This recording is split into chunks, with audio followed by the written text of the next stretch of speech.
Olá, queridos amigos, mais um estudo do nosso querido Evangelho segundo o Espiritismo.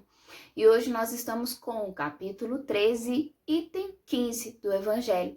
Vamos no mesmo formato, lendo e explicando, esmiuçando o que Kardec com tanto carinho trouxe com os espíritos, né?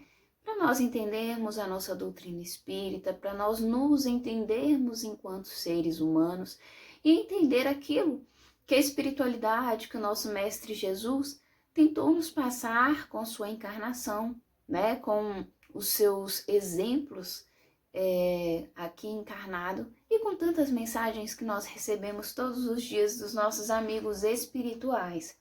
Então, esse estudo todos os domingos, numa noite maravilhosa, possibilitando aqueles que não têm tempo, que trabalham durante a semana, de se reservarem ao aperfeiçoamento moral, ao aperfeiçoamento intelectual e assim entender um pouco mais sobre a nossa doutrina espírita.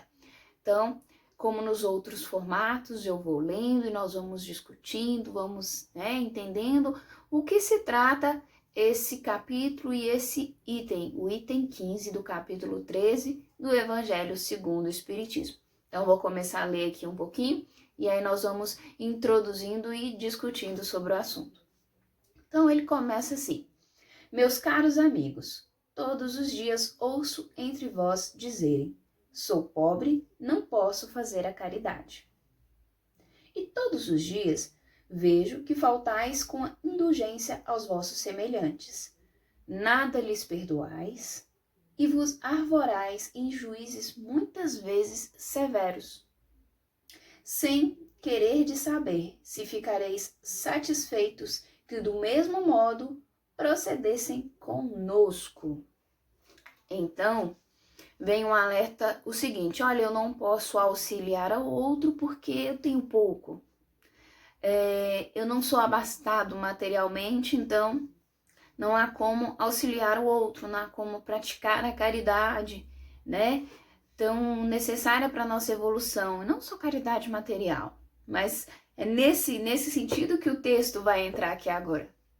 Que as pessoas pensam, se limitam ao pensamento de que somente a caridade material é possível e se esquecem da caridade essencial, como o Espírito Emmanuel falava, que é essa caridade espiritual. E aí o texto vem nos alertar no seguinte: da falta de indulgência com o próximo, de sermos juízes de suas atitudes, juízes severos, de não perdoar, né, de criticar, de apontar o erro do outro. E existe uma caridade muito interessante, que é essa caridade, vamos dizer, uma caridade emocional, sentimental, uma caridade espiritual, no sentido de não pesar sobre o outro o erro dele. Porque quem comete um erro, e isso aí a gente pode falar por nós mesmos, a pessoa já sofre com a sua própria culpa, em saber que poderia ter tomado outras escolhas, né, em se dar conta dessa situação, que poderia ter tomado outras escolhas, mas mesmo assim ter cometido aquele erro, aquele equívoco. E quando você pesa sobre o outro a sua opinião, ou que seja sua mágoa, e talvez essa mágoa até seja justa, mas quando você pesa sobre o outro, resolve o seu problema? E mais a reflexão, faz com que o outro caia em si, faz com que o outro corrija o ato dele, ou apenas que ele permaneça no estágio de culpa, né, de grande culpa, que estacione ele espiritualmente. Entre outras possibilidades que nós teríamos aí em relação a esse peso sobre o outro, sobre os atos do outro. Então, o Evangelho vem nos alertar o seguinte: que nós tenhamos essa indulgência para com o outro, no sentido de não ser esse juiz severo, porque no momento que acontecer algo semelhante a nós, não é esse tipo de tratamento que nós vamos querer do outro, porque nós esperamos sempre a compreensão do outro, nós esperamos sempre a benevolência, né, a amorosidade, a apatia, mas não raras vezes nas oportunidades, nas pequenas oportunidades que nós temos, nós não agimos com a mesma amorosidade, com a mesma empatia. E somos severos como se falhos não fôssemos. E apontamos e punimos com a nossa indiferença o outro por um ato falho.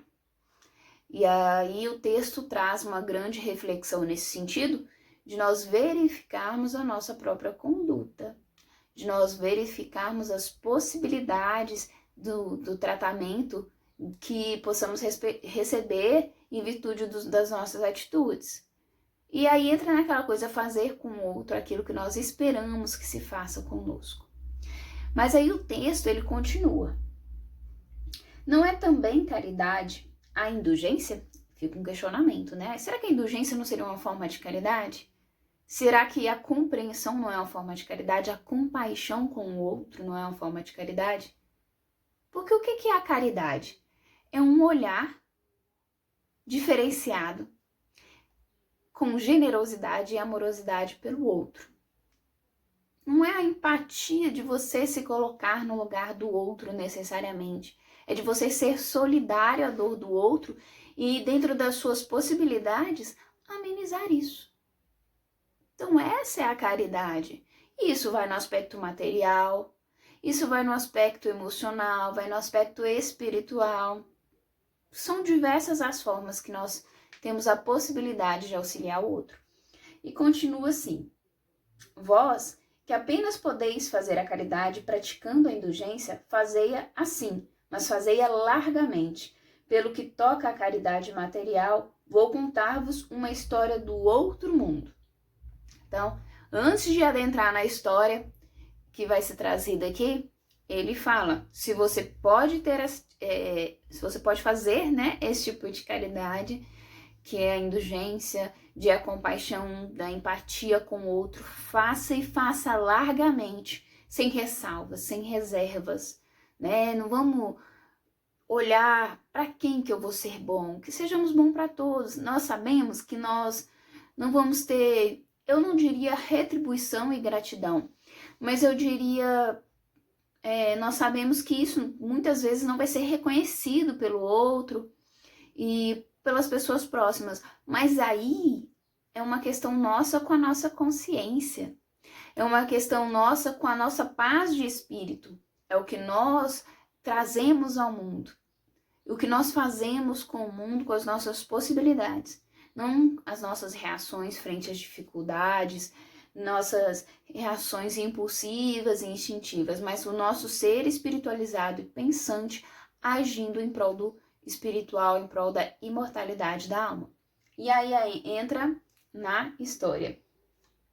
2 homens acabavam de morrer. Dissera Deus: enquanto esses 2 homens viverem, deitar-se-ão em sacos diferentes as boas ações de cada um deles, para que por ocasião de sua morte sejam pesados. Quando ambos chegaram aos últimos momentos, mandou Deus que lhe trouxessem os 2 sacos. Um estava cheio, volumoso, atochado, e nele ressoava o metal que o enchia. O outro era pequenino e tão vazio que se podiam contar as moedas que continham. Então esse saco trazia uma espécie de histórico de cada um desses 2 homens, de cada um desses 2 indivíduos. Este, o meu, disse um, reconheço, fui rico e dei muito.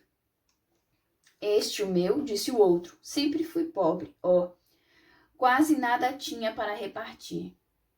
Mas, surpresa, postos na balança, os 2 sacos, o mais volumoso se revelou leve, mostrando-se pesado o outro, tanto que fez que se levasse muito o primeiro no prato da balança.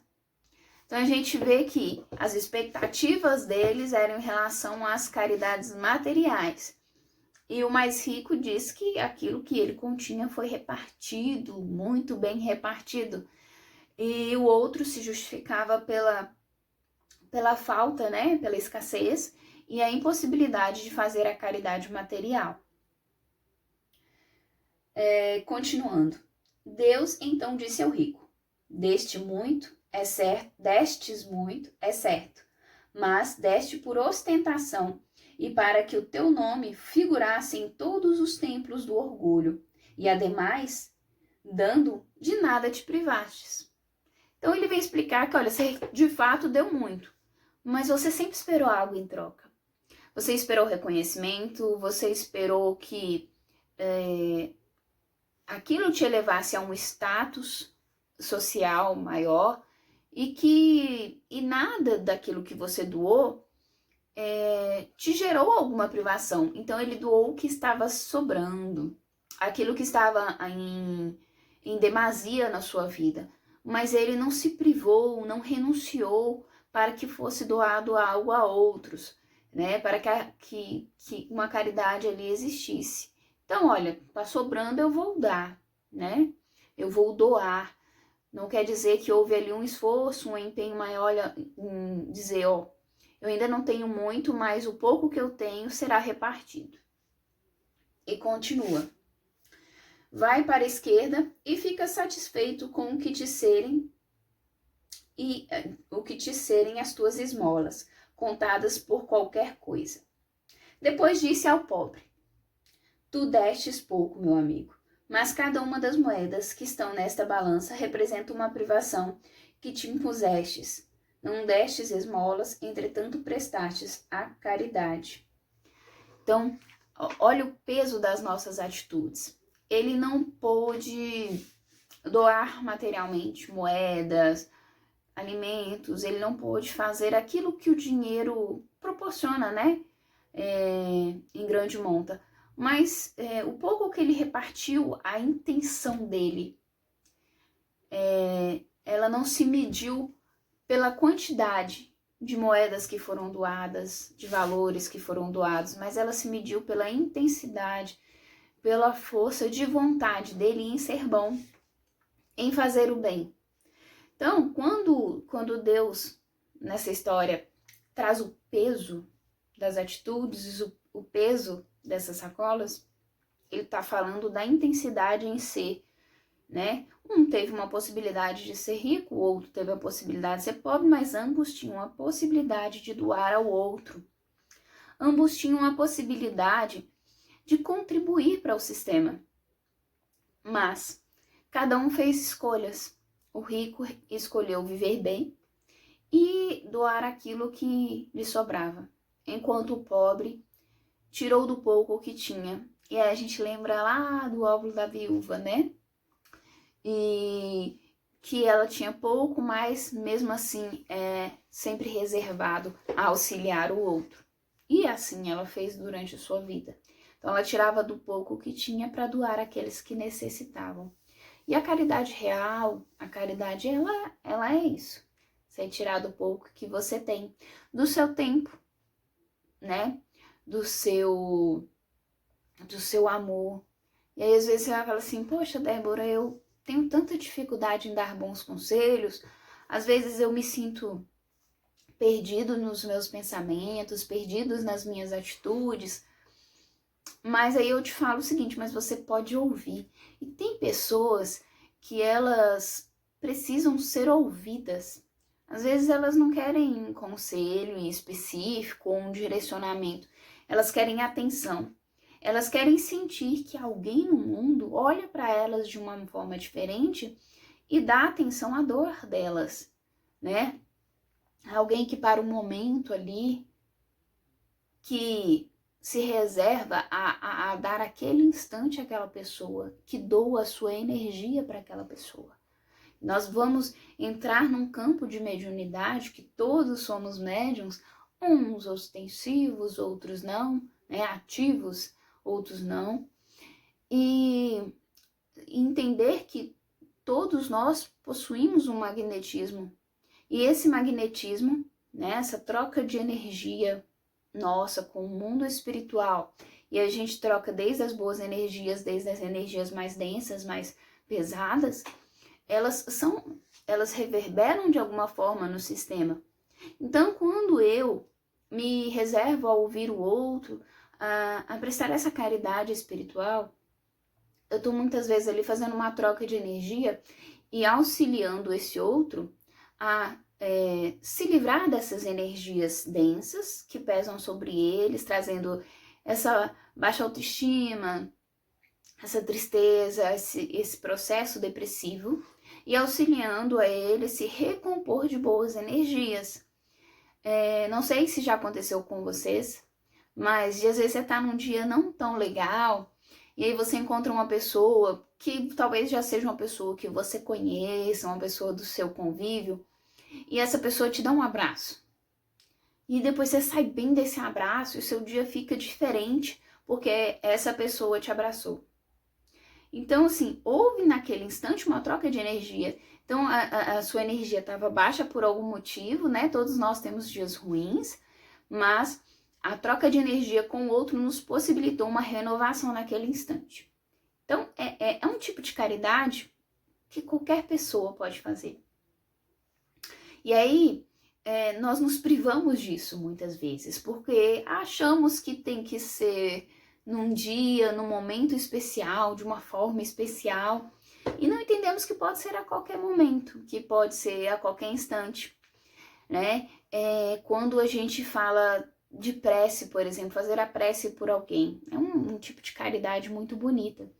E aí, quem assistiu o filme Nosso Lar vai ver que os espíritos, eles recebem aquelas preces, eles recebem aquelas energias, e isso auxilia na caminhada espiritual deles, assim como seres encarnados, né? Às vezes a gente faz preces para uma pessoa que está enferma, uma condição mais difícil, talvez não seja a enfermidade, mas seja uma questão financeira ou amorosa. E essa pessoa, ela passa a receber essa energia de alguma forma. E isso é uma forma de caridade. Então a mediunidade, ela nos dá uma possibilidade de trabalho espiritual que às vezes o trabalho físico não nos proporciona. Porque a caridade material, por mais que eu não tenha, né, uma grande monta de dinheiro, que não seja aquilo que nós chamamos de rico, ela é fácil de fazer. Porque você pode fazer em menor ou maior valor, né? 10 reais, 100 reais que seja, você pode fazer isso. Mas a caridade espiritual, que é uma caridade ilimitada e é interessante porque você não precisa ser rico ou pobre, você não precisa ser mais evoluído ou menos evoluído, você pode fazer no estado de espírito que você tiver. Quando eu falo estado de espírito, é onde você está localizado, né? Você pode fazer. E isso, não, ao contrário, né? Vai te acrescentar ainda mais espiritualmente. Né? E aí você pega o filme Nosso Lar lá, você vê que André Luiz vai entendendo quem foram as pessoas que fizeram prece por ele, quem que lembrou dele. E porque o filme, ele traz a história do livro, e a gente entende que o mundo espiritual, que o mundo físico, perdão, é um reflexo do mundo espiritual. Então, aquelas situações trazidas no filme, na verdade, elas refletem do nosso cotidiano. E essas preces, elas são energias que, quando nós direcionamos uma onda mental ao outro, né, nós pensamos no outro, nós desejamos o bem ao outro, isso chega de alguma forma até ele. E a espiritualidade age de acordo com aquilo. O mentor dele, em contato com o seu mentor, aproveita daquela energia e renova aquele ser de alguma forma. Quando eu escuto o outro, e o outro tira dele aquele sentimento, tira dele aquilo que corrói, que ele se liberta daquela situação, ainda que eu não fale nada, ele está tendo ali possibilidades de se renovar espiritualmente, de se preencher de boas energias agora e se abastecer para dar continuidade no seu processo, na sua jornada. Então, nós nos limitamos muito a um tipo de caridade, achando que, né, só essa caridade é possível, mas existem muitas outras formas de ser bons, de fazer o bem. Mas, voltando aqui para o texto, continuar e a gente vai discutindo.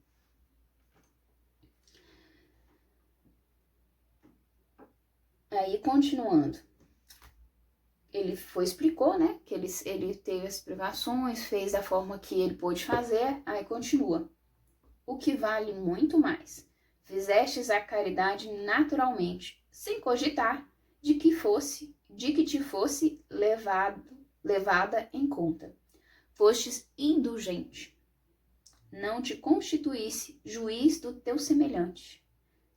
Lembra lá no início do texto da gente ter compaixão com o outro, da gente ter indulgência, de entender, olha, peraí, eu posso julgar, eu posso ser severo contigo, eu posso pesar sobre você,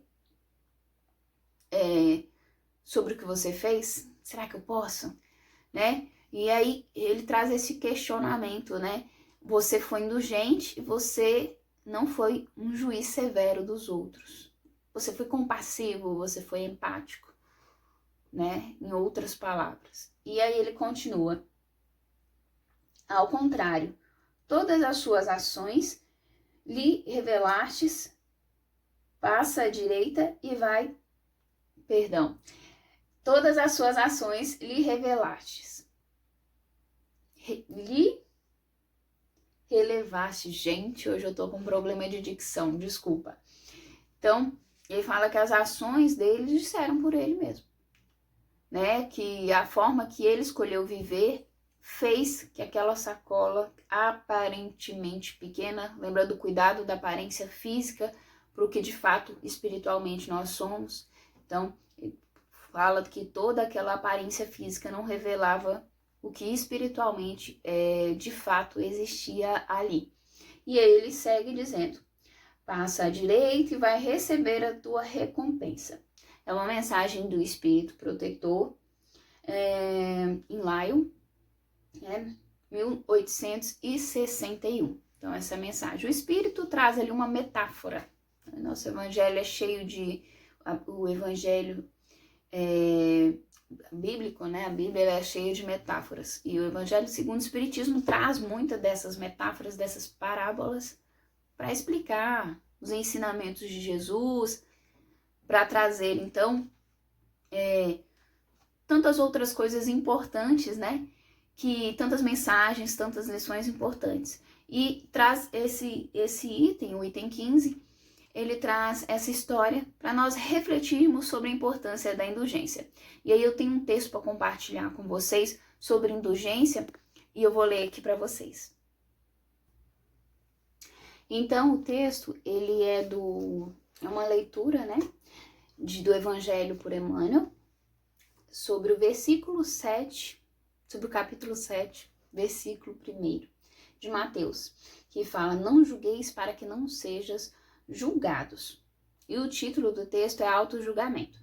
E aí Emmanuel fala o seguinte, se te decidires a praticar a compreensão, adiantar-te-á consideravelmente no caminho do amor, em direção à paz que te fará suporte à felicidade. Então, às vezes a gente busca tanto, né, a felicidade, ser um ser feliz, né, uma felicidade que a gente não a plena, porque a plena ela vai no campo espiritual, porque ainda esse mundo de provas e expiações não nos possibilita sermos felizes de fato, mas uma felicidade, um contentamento. Então ele fala da compreensão com o outro que já vai te adiantar num caminho do amor, no caminho do amor de Deus. Né? Então quando eu ajo com o outro com compaixão, com compreensão, eu já estou me encaminhando para uma evolução espiritual diferente. E ele continua, para isto é imperioso te situes no lugar dos outros, de modo a que não percas tempo, com qualquer julgamento leviano, capaz de arrojar-te em complicações e enganos, por vezes de lastimável e longa duração. Porque se a gente for entender com o peso do julgamento do outro, nós vamos entender também que nós vamos atrair para nós uma situação espiritual que pode gerar uma necessidade de reajuste. Nós podemos ali criar desafetos, nós podemos ali criar situações kármicas, essa é a palavra, e termos que reajustar com o nosso sistema e reajustar com o outro. Talvez uma outra encarnação, e aí várias são as possibilidades. Então a gente está gerando ali um débito kármico também, pesando sobre o outro, algo que já lhe doía muito. E ele continua. Se te observares na condição do agressor, imagina quão valioso se te faria o perdão daqueles a quem houvessem ferido. Após reconheceres que demandastes num momento de desequilíbrio e loucura, né? Se nós, quanto agressores, quanto ofensores, o quanto que nós não esperamos do outro uma compreensão, uma empatia, um olhar de amorosidade sobre os nossos atos e uma leveza sobre aquilo, né? Porque já tá pesado demais pra gente ser a gente mesmo naquele instante. Então, é uma reflexão que Emmanuel nos convida a fazer sobre como queremos ser tratados. E ele continua. Fosses a pessoa encarcerada em penúria e doença, e saberias agradecer os gestos espontâneos de quem te doaste alguns minutos de reconforto ou leves migalhas de auxílio. Caso te visses no lugar da pessoa caída em tentação, reflete se poderias haver resistido com mais eficiência ao assédio das sugestões infelizes. E aí ele faz uma reflexão seguinte: se você estivesse no lugar do outro que errou, do outro que ofendeu, que agrediu, enfim, diversas, né, situações, será que você teria feito diferente dele? Será que você teria resistido à influência negativa, às tuas próprias influências, a sua natureza ainda viciada, que não se libertou de ainda defeitos morais que nós temos, né? Que ainda não se libertou desses defeitos? Será que você teria agido diferente? Será que você teria agido melhor do que aquele que você está julgando? É uma reflexão aí que Emmanuel nos traz. E aí ele continua. Estivesses na posição daqueles que controlam a fortuna ou o poder, a influência ou a autoridade, e examina por ti mesmo qual seria o teu comportamento. E aí a gente entra num campo tão delicado hoje no nosso país, né? Acho que em diversas nações. Política.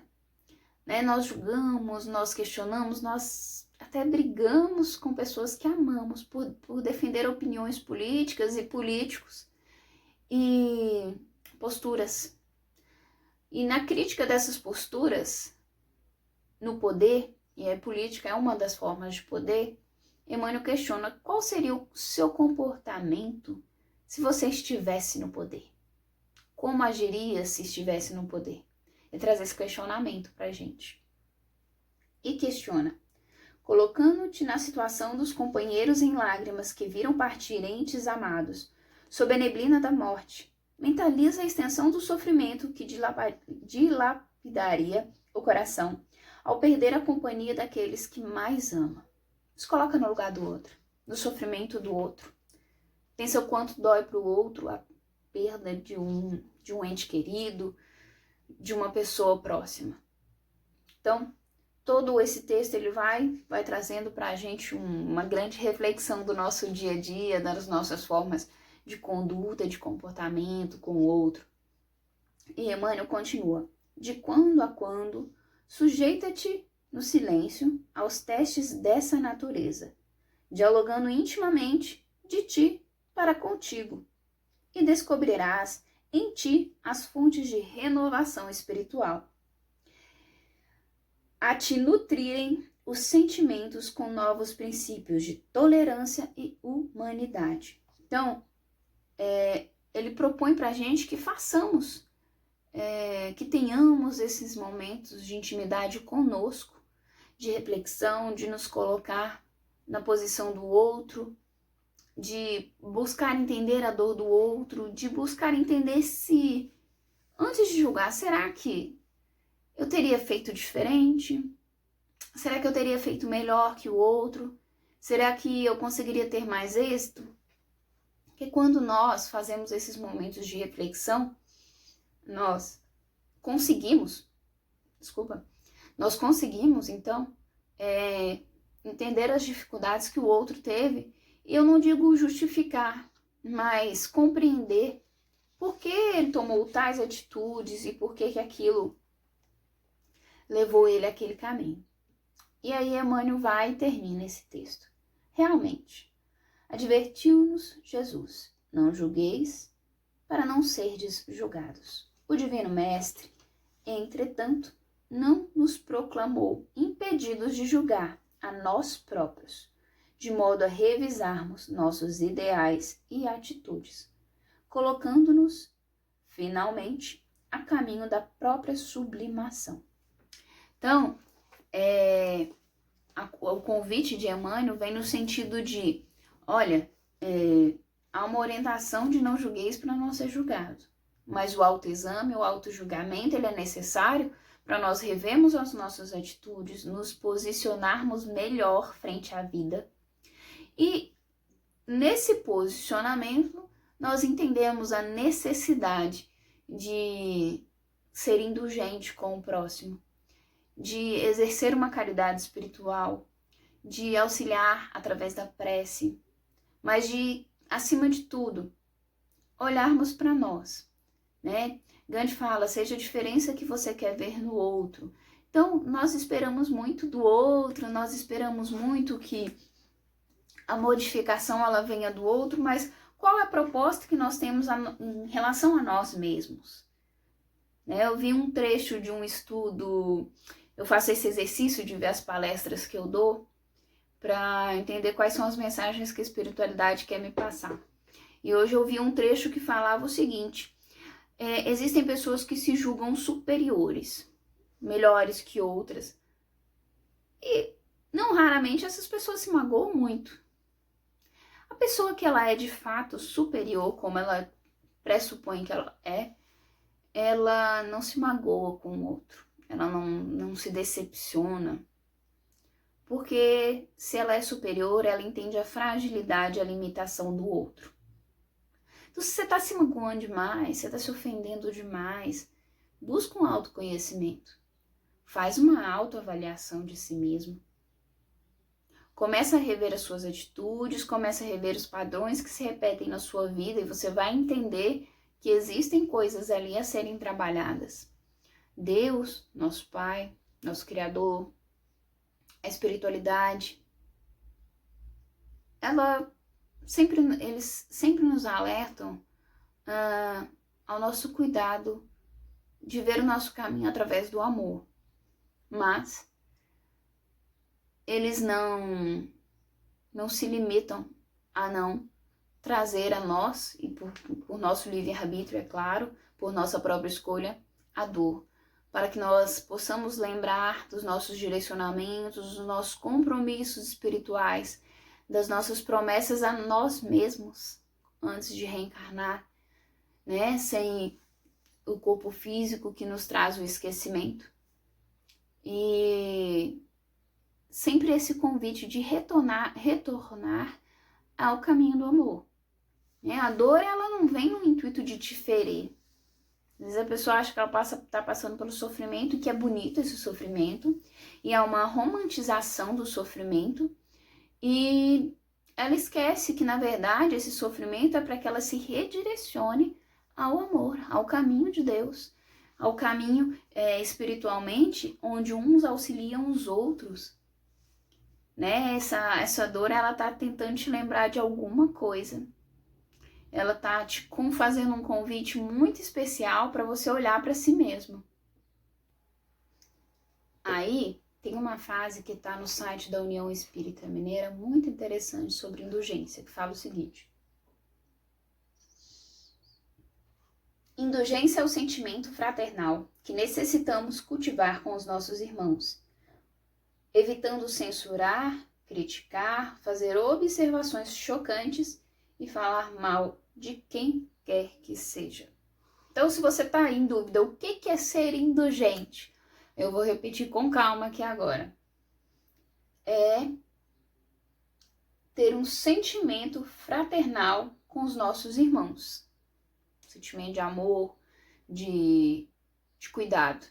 Através do quê? Evitando censurar. O que é censurar, gente? Vamos lá no princípio da palavra, né? tolir o outro pela nossa própria opinião. Podar, né? Quem mexe com planta, podar, cortar o outro, censurar é isso. Pela nossa própria opinião, pela forma que acreditamos que a vida deve ser.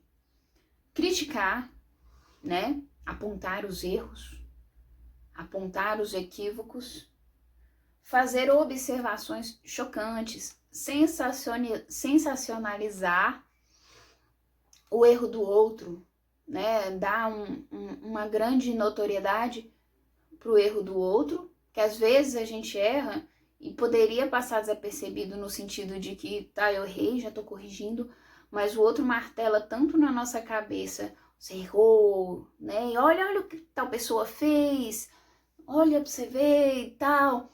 E aí isso vai se disseminando, vai criando uma energia em volta daquilo, uma bola de neve.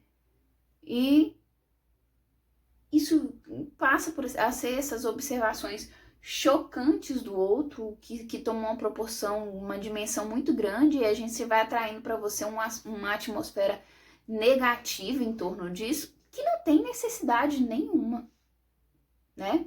E aí, continua. E falar mal de quem quer que seja. De ninguém, né? Tem um trecho do Evangelho que fala que a boca fala do que o coração tá cheio. Então, quando a gente fala de não falar mal, de não pensar mal, de não desejar o mal, de não emanar o mal, a gente está falando da gente ter cuidado com o nosso coração, com as nossas atitudes, da forma que a gente alimenta o nosso espírito. Então, esse cuidar do nosso coração significa de cuidar da nossa evolução. Porque falar mal do outro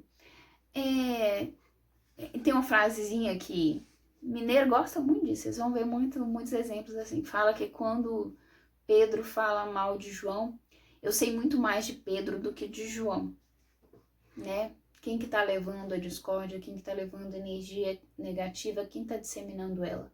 Então, quando eu falo mal do outro, independente do equívoco do outro, eu tô falando muito mais de mim do que do outro em si. Eu tô me colocando ali para que as pessoas vejam que, olha, eu olho pro outro e enxergo mal, porque é a energia que eu me identifico. Sabe aquela pessoa otimista, que sempre vê o bem, ingênua, que nunca...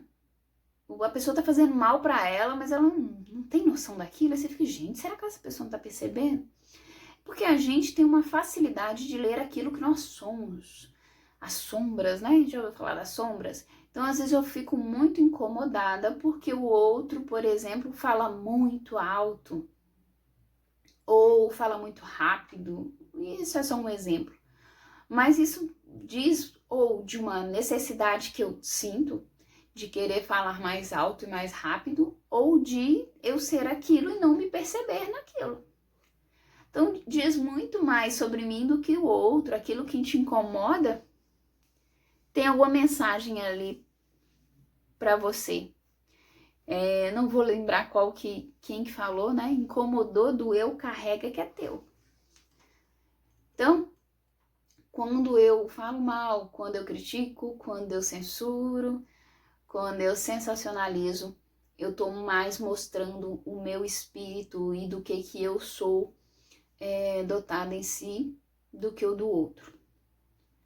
Então, se observar, se ler, buscar esse exame de consciência, buscar em si formas de melhorar espiritualmente, de auxiliar espiritualmente, deve ser uma conduta, uma disciplina do indivíduo, né? Às vezes você fala assim, olha, Débora, não tem... Tô vendo esse estudo hoje por acaso, não tenho o hábito de ver estudos e tenho dificuldade. Mas, olha, eu vou te falar uma coisa que eu faço pra mim que funciona muito. Eu lavo louça ouvindo palestra. Eu treino, né? Faço caminhada, corrida, perdão. Ouvindo palestra. Então, a gente tem oportunidades. Às vezes você fala, não quero ler, não quero estudar e tal. Mas hoje em dia, a internet tem tantas possibilidades. Esse estudo, por exemplo, nós já estamos no capítulo 13, mas esse estudo vem desde o início, né, do Evangelho. Tem os outros vídeos aqui no canal do YouTube que você pode estar acompanhando. Eles são sequências, né? Hoje eu estou falando com vocês do capítulo 13, do item 15. Semana passada, nossos amigos, né, nós somos uma equipe, falou para vocês do capítulo 13, do item 14. Semana que vem vai ter o item 16 e assim, uma continuidade do estudo, que te possibilita, então, entender através de ouvir, e você não precisa nem estar vendo o que eu estou fazendo aqui agora, você só precisa estar ouvindo para estar absorvendo esse conhecimento espiritual. Então, há muitas possibilidades. Você tem a possibilidade através do YouTube, podcasts em outras plataformas, mas você tem sempre uma possibilidade real numa era de informação, onde todo mundo tem acesso a tudo, de conseguir. E hoje em dia, como as coisas chegaram em muitos locais, provavelmente perto de você também tem um centro espírita que tenha palestras, que tenha estudos e tenha outras possibilidades de você evoluir espiritualmente, de você se ascender espiritualmente. Bom, hoje nós falamos do capítulo 13, do item 15 do Evangelho segundo o Espiritismo.